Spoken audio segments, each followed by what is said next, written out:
Men, here's the hard truth. Most women who manipulate don't start by lying. They start by training you. Little by little, they condition you to ignore red flags, question your instincts, and believe their version of the truth instead of your own. By the time you realize what's happening, you've already accepted things you once said you'd never tolerate. Today, I'll break down the 5 ways women train you to ignore red flags, and how female psychology makes it feel like love, even when it's control. Before we start, hit subscribe and comment if you've ever stayed in a relationship where you saw the warning signs but convinced yourself it would get better. This video might help you see why. Way 1. Rewarding you when you stay silent. She creates a reward loop that operates so subtly you don't realize you're being trained. You get peace and affection when you avoid confrontation, and conflict and withdrawal when you speak up. The pattern becomes crystal clear once you map it out. You ignore her disrespect and she's sweet again. You question her actions and she gets cold, distant, or emotional. Your brain learns the association quickly. Silence equals warmth, speaking up equals punishment. This is operant conditioning, the same principle used in behavioral training for animals and children. The concept is simple. Behaviors that are rewarded get repeated. Behaviors that are punished get eliminated. She teaches you, through consistent emotional reinforcement, that speaking up equals punishment and silence equals love. You're being conditioned to shut down your own needs and observations in exchange for her approval and affection. The mechanics of this training are elegant in their simplicity. You mention something that bothered you, maybe the way she spoke to you in front of friends, or how she dismissed something important you shared.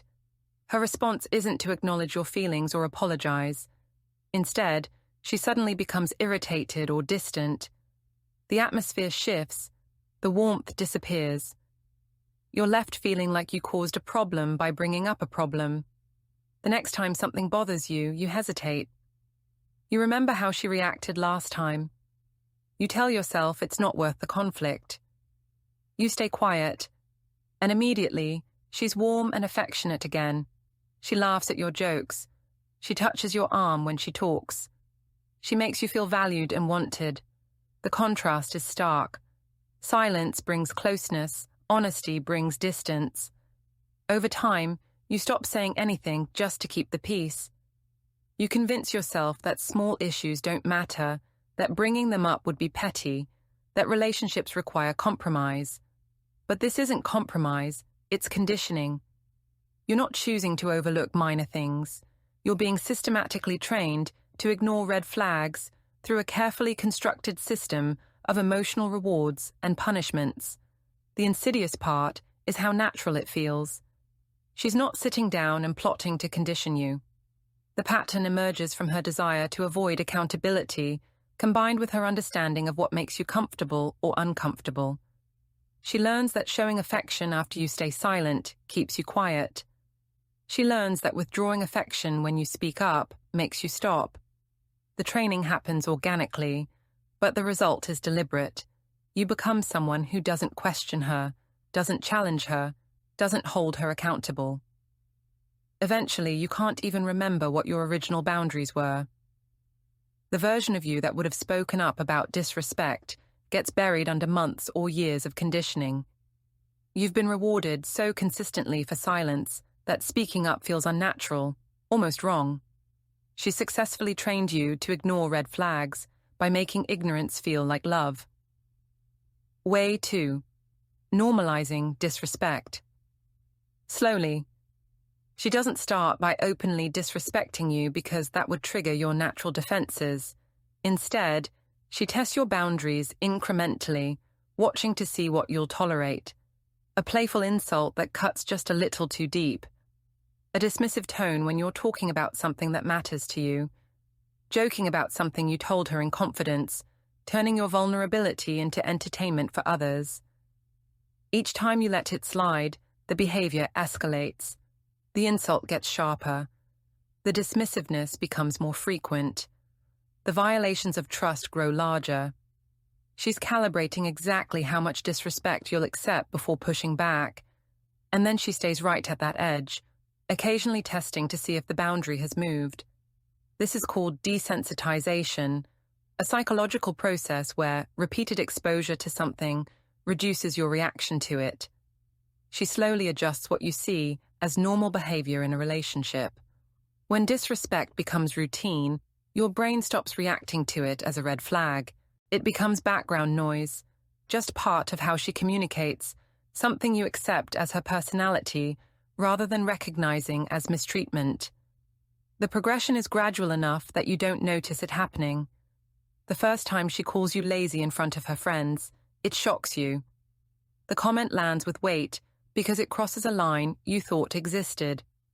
Maybe you address it later, or maybe you let it go because you don't want to seem sensitive. But either way, the boundary has been tested. The second time she makes a similar comment, it still bothers you, but less. You're getting used to this as something she does. The third time, you barely react. The fifth time, you laugh it off because she's just joking, right? Everyone laughs. It seems like harmless banter. But behind that joke, your respect for yourself is being chipped away, piece by piece. What started as a boundary violation has become an accepted pattern of interaction. She's normalized treating you with disrespect, and you've been desensitized to recognizing it as wrong. When friends later ask if you're okay with how she talks to you, you defend it. You say that's just how she is, that she doesn't mean anything by it, that you don't take it personally. But you do take it personally. You just don't recognize that you're supposed to. The normalization extends to other areas.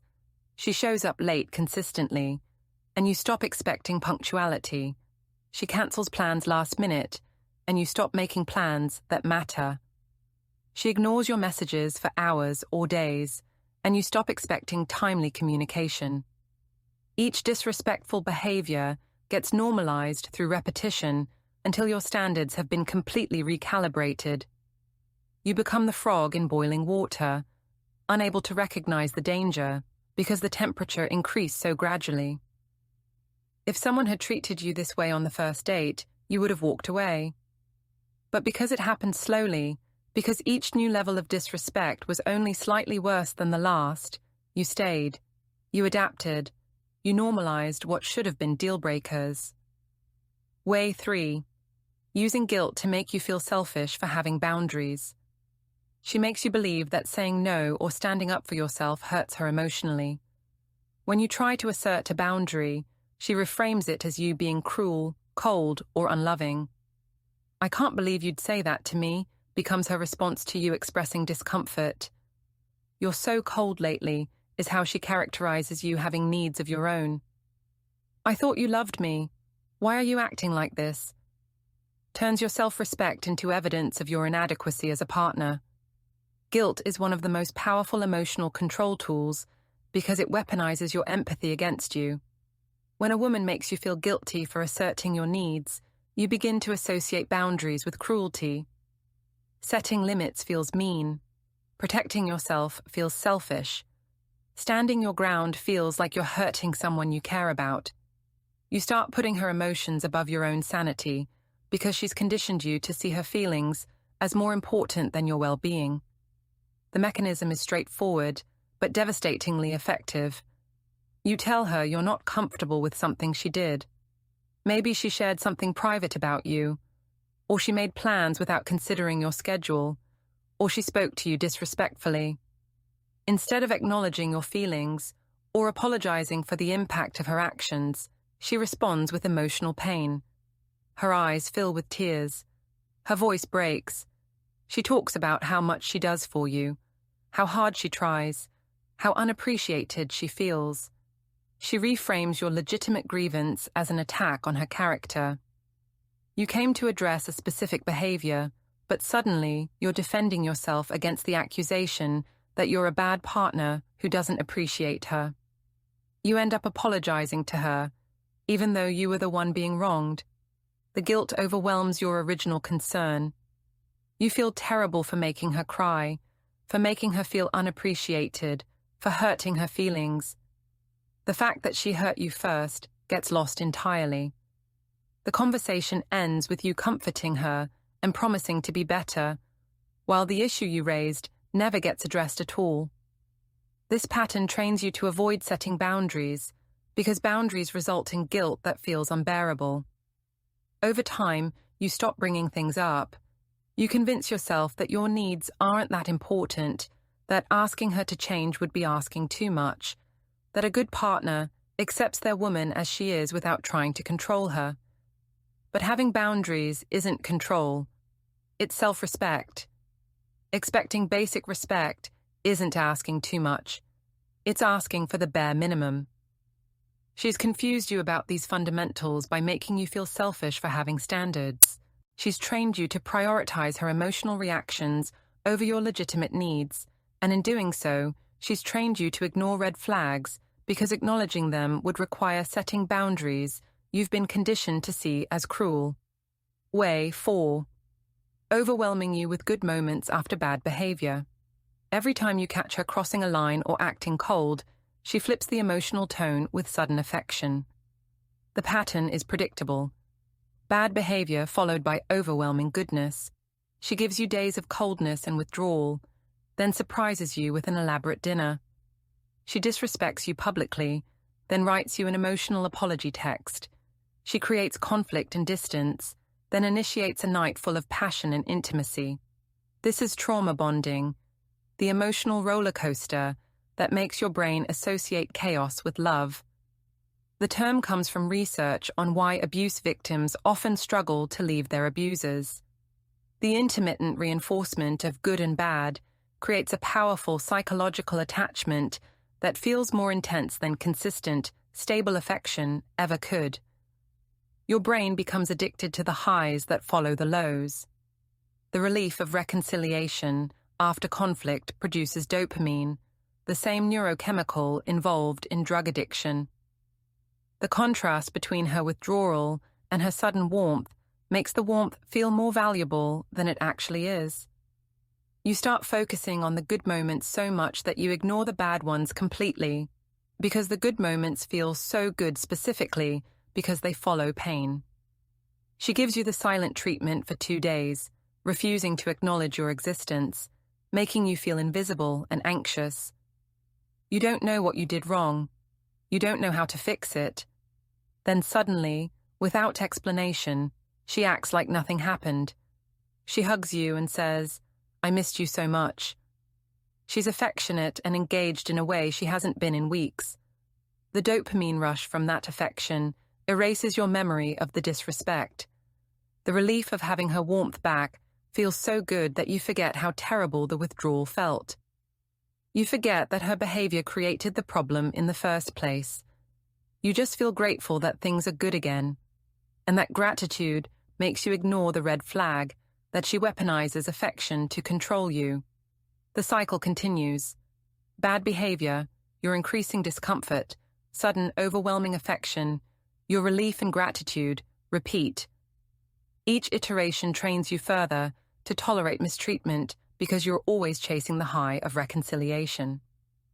The good moments become so meaningful, so emotionally significant, that you accept increasingly bad behavior to get them. You start defending her to friends who express concern. You tell them about the incredible things she does, the romantic gestures, the passionate reconciliations. You leave out the pattern of mistreatment that precedes those moments, because in your mind, the good has cancelled out the bad. You don't realize that healthy relationships don't require constant reconciliation because they don't involve constant conflict. The trauma bond makes it nearly impossible for you to see red flags clearly because your brain has learned to associate chaos with love, to expect pain before pleasure, to value affection more when it's intermittent than when it's consistent.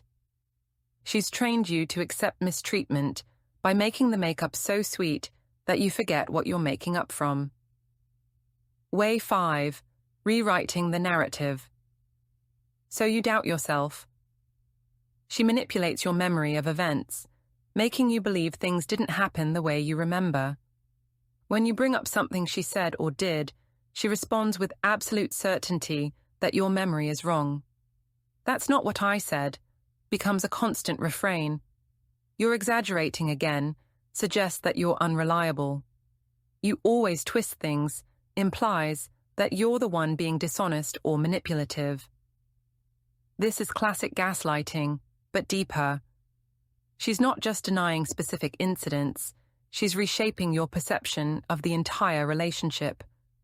She's training you to distrust your own mind, to see her version of events as more reliable than your direct experience, to question whether reality is what you observed or what she claims. The psychological impact is profound. You stop trusting your instincts because she's trained you to see her version as the truth. When something feels wrong, you second-guess that feeling. When you remember her saying something hurtful, you wonder if maybe you misunderstood. When you recall her doing something disrespectful, you question whether it really happened that way, or if you're being too sensitive. You bring up something cruel she said last week, a specific comment that hurt you deeply, and she calmly responds, "You took it the wrong way. You always do." The certainty in her voice makes you doubt yourself. Maybe you did take it the wrong way. Maybe you are too sensitive. Maybe your memory of her tone and her words isn't accurate. She seems so sure of her version, and you're suddenly unsure of yours. Over time, this constant rewriting of history trains you to accept her narrative as default truth. When you remember something one way and she remembers it differently, you assume you're wrong. When your gut tells you something is off, you dismiss that instinct because she's convinced you that your instincts are unreliable. When evidence contradicts her story, you question the evidence rather than questioning her. This is the most dangerous form of training because it doesn't just make you ignore red flags, it makes you unable to see them.